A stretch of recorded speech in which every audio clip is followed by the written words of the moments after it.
Well, the rain was a welcome relief. We had a nice shower a couple of days ago, and the temperature is down. It's currently like 72 degrees, and the air quality is under 50. That's quite an improvement. Let's talk about that and start talking about planning for tomorrow. Come on in.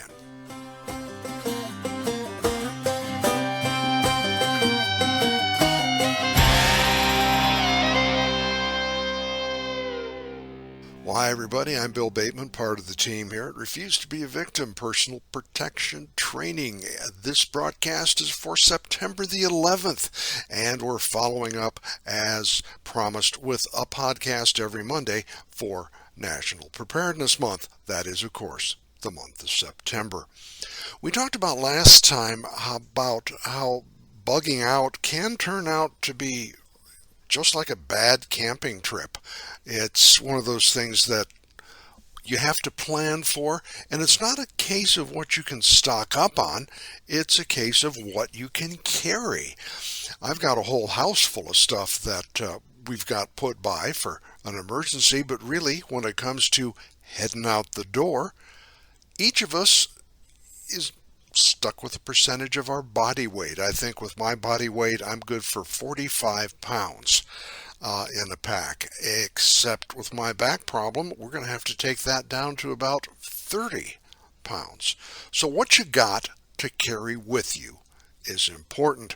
So I started looking through my personal bags, the ones we've had stacked up by the front door for the last month. Things have been pretty dicey here, and I started noticing things we often forget or overlook. And it's up to you. You are going to naturally decide what works best for you. But personal items come to the front, and one of those is a backup pair of glasses. An old pair, some magnifying readers. Depending upon your prescription, you're going to know what you need. If you don't, you can call your optometrist, the place you got your glasses. You should have an old pair from when you got your new pair. Those will do. If not, talk to your eye doctor, your ophthalmologist, and find out, hey, will a pair of simple readers work for you? They come in various strengths, and I have found it's useful to have several pairs of those things because you're going to lose one, you're going to break one, and there's nothing worse than trying to read the instructions to some of your stuff if you don't have your glasses. Let's look in the medical bag. We've talked about prescriptions and stuff, but how about the most important thing, which is breathing? You should have N95 masks at a minimum. And I say masks because these things get nasty fast. I went into a business and somebody greeted me at the front counter. Looks like they'd been working on their brake pads with their face mask. It was just, oh my gosh, disgusting. Breathing that stuff in is not good. People, this is your lungs we're talking about. You've only got one set. It's really important. Also, if you're using something beyond an N95, maybe you have a respirator, maybe you've gone a little more serious, you're going to want to have extra filters. Just like you need extra masks, you're going to need extra filters for your respirators. I find that I have taken my extra filters and my masks out of all the boxes and packaging they come in and put them in an airtight plastic bag. That way they're kept separate, they're kept clean, but they're less bulk to carry. A couple other points that just popped to mind. I carry latex gloves. I do, for my first aid work or just for handling stuff that you're not quite sure what it is, or if you have to deal with waste. That's important. Latex gloves, and who knew, they come in sizes. I have to wear a 2XL if I'm going to be anything close to useful. My wife wears a medium to a small. You gotta have the right tool for the job, and that includes the right size of your products. Periodically, things go out of stock. I went for months trying to find some double XL latex gloves, and there are many types. There are those for handling solvents. There are those for medical situations. Be sure you read your package and be sure you get the correct gloves for what you need. Here's something I never even thought of: silica gel. Yeah, that little stuff that comes in your beef jerky, the little tiny packet that you're not supposed to eat, takes the moisture out of stuff.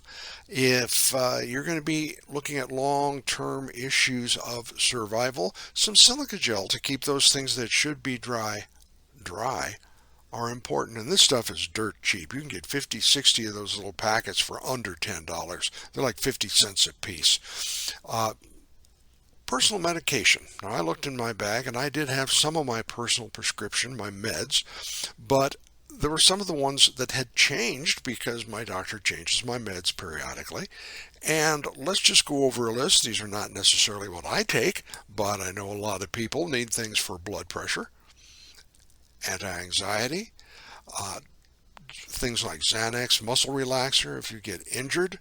Ask your doctor the next time you see them what the procedure is in an emergency situation with dosage.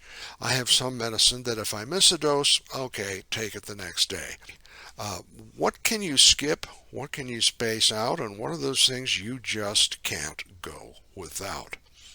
Now, on a side note, we have things that are really very important, such as insulin or EpiPens.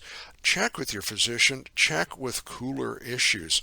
We will again delve into the portable cooler, portable refrigerator that can run off your car, that can run off a solar panel, things like that. That is important stuff to know in advance, not when you're on the road. Also, take extra clothes, realistic clothes. I've found that, interestingly enough, Levi's, blue jeans, if you will, when they get wet, they stay wet, and they can really transfer chill to you if it's a cold situation. And even on a moderately warm day like it is right now, it's 72. That wind comes up and you got wet clothes, that's an issue. So look at what you're going to be taking with you. I have some I'm always wearing Dockers after 50 years in the workplace of wearing Dockers and dress slacks. I now wear cargo pants. Got extra pockets rather, and they're coming now in summer weight and easy dry and stain resistant, so you can stay clean longer, you can carry more stuff, and they're going to dry more thoroughly. On the topic of clothes, how about a sewing kit? Yep, you rip the backside out of your pants, you rip the crotch out of your pants, you tear a shirt caught on a tree branch, get caught in some broken pipe or any situation, a sewing kit. And if you haven't sewn anything ever, now is a good time to learn. My wife and I are both pretty handy with a needle and thread. That doesn't mean I've got myself a pattern and I'm making my own clothes, but it does mean I can put a button back on, I can line stitch or sail stitch up a shirt or my pants so I'm not scaring the neighbors. Awfully important to be prepared with the little stuff. These are little things that you're going to pop into your bug out bag. They're not that expensive. And quantity, how much personal medication, again, between you and your doctor, I'm looking at 30 days, and that can be difficult. You may have to pay for that. You may have to also remember to rotate it out. Medicine has an expiration date. Don't put your blood pressure medicine in there and just leave it. Every time I would get some new refreshed stock, I'd rotate those pills out, taking the ones from the bag and replacing them with the fresh items. On the subject of pills again, anti-diarrhea and constipation meds. Folks, we all know the problem when either of those situations occurs. I promise you, in a high-stress emergency situation, I know from personal experience, the inner lower GI system is one way or another going to remind you you're stressed out. Dehydrated foods like those things we talk about, you add water and you got beef stew, really nice. I found some that I really like, but they will cause constipation. And you look at the other side, the MREs, 60% salt. You know what salt does? Remember the last time you had a colonoscopy? Those pills they give you before you have your colonoscopy, a lot of salt. So be advised, consider what you're taking to eat, and do remember, These things are life altering. If you have severe diarrhea, that can end up being a health hazard. You're going to get dehydrated, you're going to get weak. It can be very, very debilitating. So, you know what works for you. If you don't, again, who should you call? No, not Ghostbusters. Next time you're in visiting your physician or your friendly pharmacist. That's why I go to a real pharmacist, someone I know, they have a name, they recognize me when I walk in, and I can get good information from them. That's why I support a brick and mortar local pharmacy. Dental kits. Talk about things that can be debilitating. Oh my God. Dental pay. Ow, ow, ow. Talk to your dentist, especially if you have problem teeth. It can be debilitating. It can actually really, really cause some problems. Disorientation, stuff like that. Find out the best dental emergency practices recommended by, that's right, a dentist. You can get stuff on YouTube and eBay, and it may have worked in the 1800s. Maybe you need a donkey kicking. But let's look at some of the kits, some of the things. Usually you're going to see oil of clove, and there's a lot of good information. I recommend, you may not have teeth. You may have dentures. You may have partials. You may have caps, crowns, implants. Each is going to be different now. Not when you're in the middle of a bug out situation is when you want to check that stuff out. Looking at other things that are really good to have and can really bother you, if you get bug spray, that's good. You should also have anti-itch stuff. I've got a little applicator, and it's basically ammonia. It's something you put on. It's called Afterbite. And if you get stung by a bee, you get bit by a spider, and you get the big red welt, you put this stuff on, and it helps reduce the swelling, takes the pain out of it. Group of mosquitoes, don't even go there. Benadryl, ibuprofen, and also some extra aspirin in case you start thinking you're having a heart attack. Again, we'll talk more in first aid about what to do in the event of that. Usually you put the aspirin under your tongue. Bug sprays are good. You got to be careful of where you're spraying them, what you're doing. Again, careful reading in advance. Let's talk about trash bags. Oh my gosh, I have several. If you've got room, put a box. That's not going to go on a bug out bag because they're pretty big. But you can fold 6 of those things, the big size, in a fairly compact size. It's good for trash, it's good for waste, it's good for transporting wet clothes, and also you're going to want some zip ties of various size. You're not going to want to cut up hundreds of feet of paracord. If you're just putting a tarp up against a fence, a couple of 3 zip ties are going to hold it at the grommets, and it's going to hold it firmly. You are going to have to cut them off, and don't be an idiot. Pick them up when you leave.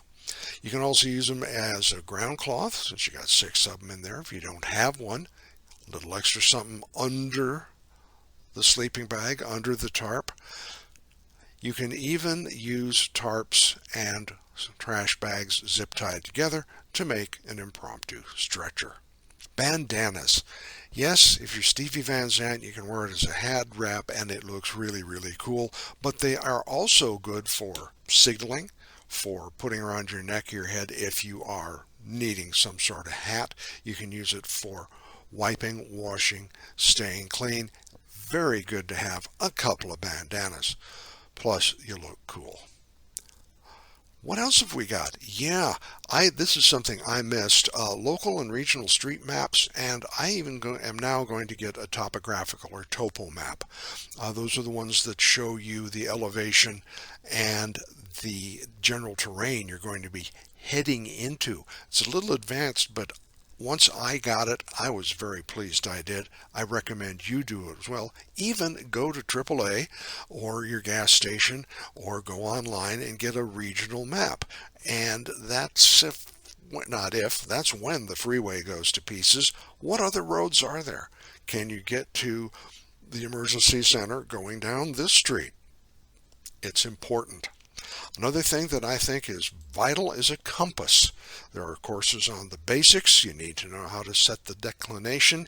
Here it's about 15.5 degrees, and if you don't know what on earth I'm talking about, you might want to find out. Your GPS is not going to be all that helpful, boys and girls. It really isn't. If it goes out, the cells go down, looking and saying, well, the moss is on that side of the street. You're probably going to want to get a compass and know the basics of how to read it. One other thing that I think is really important is water storage. If you've got a water filter and you filter out some water, well, that's good. You're going to need something to both heat it in and something to store it with. If you filter 5 gallons of water, how are you going to save it? How much you're going to need for cooking? How many are in your group? If you get water storage, and if it's plastic, that's one set of information. We gave that out to you earlier. If you're looking for a metal water storage container, make sure it's not lined with anything. It should just be metal. If it's lined and you try heating things up in it, it's going to make you sick. What else have we got? Water storage is important. Knife sharpeners that you know how to use. There are many types. There's a whetstone, oilstone, ceramics, steel, diamonds. There's a lot of them out there. A small one that fits in your knife sheath. That would be a whetstone or an oilstone usually, often a ceramic. They're about the size of half the size of a candy bar. Very useful. Your knives and tools are going to get dull with use. You're going to want to be able to sharpen them up. On that topic, you should have your knives sharpened yearly. I like to have mine looked at every 6 months or after an extended period of hard use, like during hunting season you're using your skinning knife. And one final thing, get a real hatchet, a real axe. You're not Daniel Boone. You don't need a throwing axe. Yes, they're great. Yes, they're cool. They're a lot of fun. But are they going to be durable enough to deal with what you have to deal with? Something that is not, we're not going to put it in the bag per se. Each person, well, you will put some of these things in there. Items to barter. If you're looking at a long-term problem, things like ammo, alcohol, candy, cigarettes, Bic lighter, playing cards, things to do to keep you busy and to be able to interact with people in a positive way. Now, it's a whole separate class on how to and what not to do in a bartering situation. And that brings me to the subject of cash. Cash needs to come in denominations. I've mentioned this before. I noticed in my bag I had done it correctly. I have cash, singles, fives, a few tens, and maybe a 20 or so. Most of this is small bills. I even got some change. Not only is change valuable for work and vending machines, but it's also useful to put inside a sock, and you can swing it and you've created a self-defense tool. In personal hygiene, let's kick the game up a bit on that. Things like hand wash, hand sanitizer, wipes, toilet paper, sanitary pads, tampons, toothbrush, toothpicks, those little things, whatever you use to get the yuck out from between your teeth, probably some dental floss. Again, this is a small baggie full of stuff. Some soap and shampoo built for a campsite. You don't want to be polluting the water any worse than it is. Moleskins for blisters. And some of that stuff you put on. There are patches or rubs that you can use when you have just walked all you can walk. You're getting tired, muscle aches. This is all about keeping functional, keeping working. Ibuprofen or whatever you take for inflammation. Okay, that's a lot of stuff. And one other thing you're going to need is friends. You need people to work with. You can't do this alone. Now, folks, I am the original lone wolf. You look it up in the dictionary, there's my picture. I never planned on being one of those guys who'd say, yeah, you got to work up. Let's get a team together. Let's be practical. At a basic level, you're going to have to go to sleep sometime. And if things are bad, you're going to want to make sure you wake up and your stuff is still there when you do. I'm prepping for my Ollie class, and in talking with one of the team members, he mentioned that in his neighborhood they live in a cul-de-sac rather, and a group of friends got to talking about this topic and got a set of walkie-talkies. Not everybody, because you don't want everybody on there at once, but got some people he knows, people he's been working with, and they coordinate in the area. This is good for smaller emergencies, smaller problems, as well as sharing ideas and sharing responsibility. That's not new. I've been part of several of those in the past, and I'm sorry to say there are a lot of barriers to doing this today, more so than there used to be. A lot of political divisions, sadly some social and racial divisions. There are barriers to working together. I'll tell you for a fact, I learned in the military many, many years ago that when you're in the stuff, it doesn't really matter. The race, creed, color, religion of that individual over there, you two may argue constantly when you're sitting around the campfire, but when you're out there where it's dangerous, where you've got problems, if you can depend on those people, then they're people you need to have around you. And those are the decisions I recommend you're making. Can you depend on this individual? Is this individual going to make rational choices? Is this individual going to reach out and help you, or are you going to reach out and help that person? Folks, the stuff's getting serious. We talked about it last week. Look outside the window. It doesn't take a rocket scientist to figure out we got some serious problems. You got to have people to work with.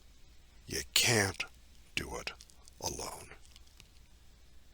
Okay, quick reminders, classes still coming up. We talked about them last time. I'll just mention them briefly this time. Concealed carry classes the second Saturday of each month, the 9th of this month, and well, you already missed that one, I think. And coming up in October, it's, I believe, the 11th, so don't miss out there. And we've got some other classes on the website. Please stop into the website.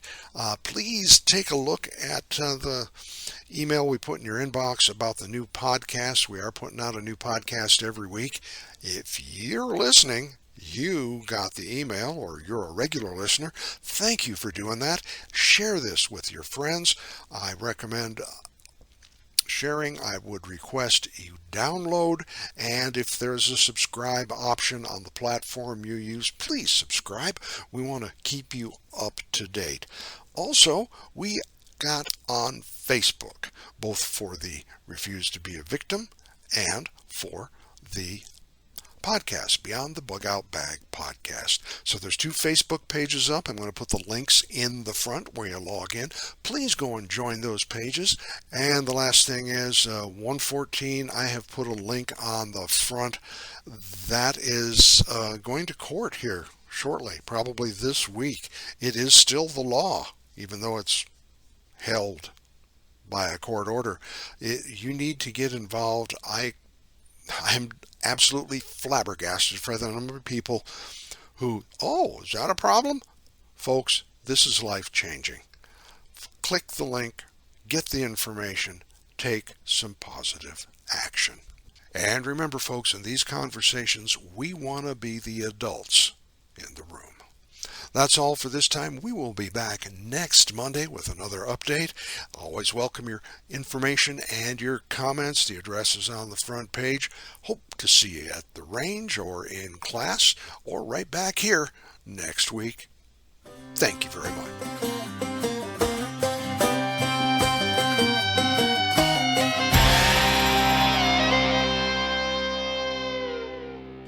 The preceding program was a presentation of Retired Guy Productions.